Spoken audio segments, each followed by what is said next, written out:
Congress party के IT cell के पूर्व प्रमुख प्रखर प्रवक्ता रह चुके और कांग्रेस के घोषित उम्मीदवार भी रह चुके रोहन गुप्ता जी को सर्वप्रथम पार्टी की सदस्यता ग्रहण कराई जा रही है। अलग अलग प्रदेशों से पार्टी की सदस्यता ग्रहण कर रहे हैं। इस क्रम में भारतीय जनता पार्टी के माननीय राष्ट्रीय महामंत्री श्री विनोद तावरे जी अपने बीच हैं। केंद्र सरकार के वरिष्ठ मंत्री माननीय हरदीप सिंह पुरी जी अपने बीच उपस्थित हैं। बचपन से I am a self made man, मैंने खुद ने मेरा बिजनेस किया, एक परिवार से हूँ, एक व्यापारी परिवार से हूँ।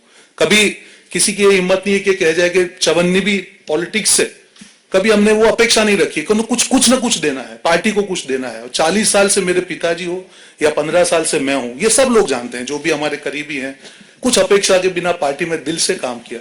पर जब ये लगने लगा कि एक ऐसी पार्टी जो विचारधारा की हम बात कर रहे हैं और विचारधारा के दो मुख्य बिंदु, कोई भी पार्टी हो देश में, भारत देश में विचारधारा के दो मुख्य बिंदु है, एक राष्ट्रवाद की बात हो या एक सनातन धर्म के रिस्पेक्ट की बात हो, ये हर भारतीय के दिल में है।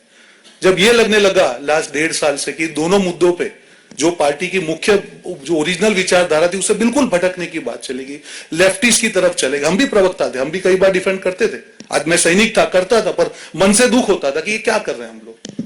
आज हम राम मंदिर की हम बात कर रहे हैं, ठीक है, आज आप बोल रहे हैं कि सुप्रीम कोर्ट में हम लोग ऑर्डर का सम्मान करते हैं, आप क्यों नहीं जाएंगे? अगर सुप्रीम कोर्ट के ऑर्डर का सम्मान करते हैं, कोई नहीं जाने की कोई बात नहीं थी। तो जब तक विरोधाभास रहेगा, विश्वसनीयता नहीं रहेगी। ये मैं आपको दावे से कह रहा हूं कि जिस प्रकार से लास्ट 1.5-2 साल में, मैं किसी आज व्यक्तिगत टिप्पणी में नहीं करूंगा, पर जो एक कम्युनिकेशन स्ट्रेटेजी, एक मैसेज जो पीपल में जो देना होता है कि आपका विरोधाभास कितना है। जो हमारे एक हैं जो थे कम्युनिटी, जिनके नाम में राम है, वो सनातन के जब अपमान हो रहा था तो हमको यह कहा गया कि आप चुप रहिए। देश के नाम का एक गठबंधन बनाया गया, पर उसमें देश विरोधी ताकतों को जोड़ा गया। जिस केजरीवाल जी को कांग्रेस पार्टी ने आज खालिस्तान के साथ जुड़े होने के आक्षेप किए, वो चुनाव का पूरा में इंचार्ज था पंजाब में, आज ऐसी क्या मजबूरी है कि आप उनके लिए लड़ रहे हैं, उनके भ्रष्टाचार के लिए? इतना बड़ा विरोधाभास नहीं हो सकता है। आज देश के सामने अब जाते हैं, आपका नैरेटिव बहुत क्लियर होना चाहिए।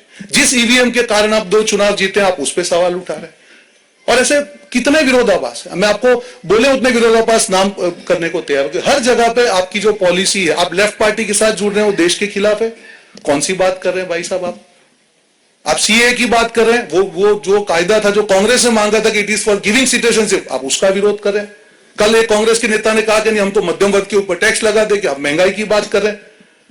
सो ऐसे इतने एग्जाम्पल के जब तक आपका हर चीज में विरोधाभास रहेगा, कैसे देश आप पे भरोसा करेगा?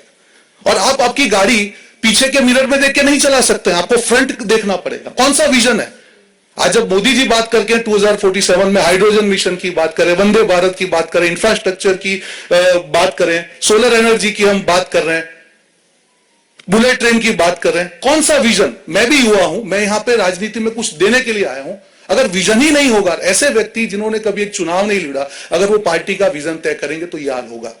तो विनम्रता से मैं किसी व्यक्तिगत टिप्पणी में, जिस पार्टी ने 15 साल मुझे मौका दिया, मैं नहीं करूंगा, पर कहीं ना कहीं जो दिशा विहीनता के कारण जो उनकी विश्वसनीयता चली गई है विरोधाभास के कारण, उसके आज ये मैं निर्णय ले रहा हूं।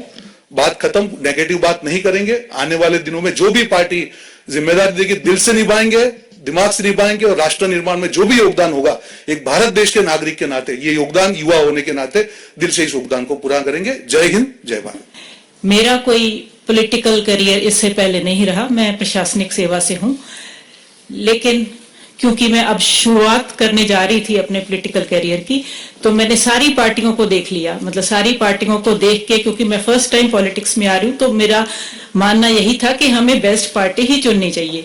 तो पिछले 10 सालों से जो भारत ने विकास किया है, बीजेपी के अंडर जो विकास हुआ है, जो अंतर्राष्ट्रीय स्तर पर हमारे देश का सम्मान बढ़ा है, जो इंफ्रास्ट्रक्चरल डेवलपमेंट हुई है, जो डिजिटाइजेशन हुई है, और जो भी महिलाओं के लिए, समाज सुधार के लिए, और जो आने वाला प्रोग्राम है बीजेपी का अगले सालों में, अगले 2047 तक, जो भारत को एक विकसित देश के रूप में देखने का जो संकल्प है बीजेपी का, उन सबसे प्रभावित होकर मैं ये पार्टी ज्वाइन कर रही हूं, ताकि उसमें मैं भी अपना कुछ ना कुछ योगदान डाल सकूं।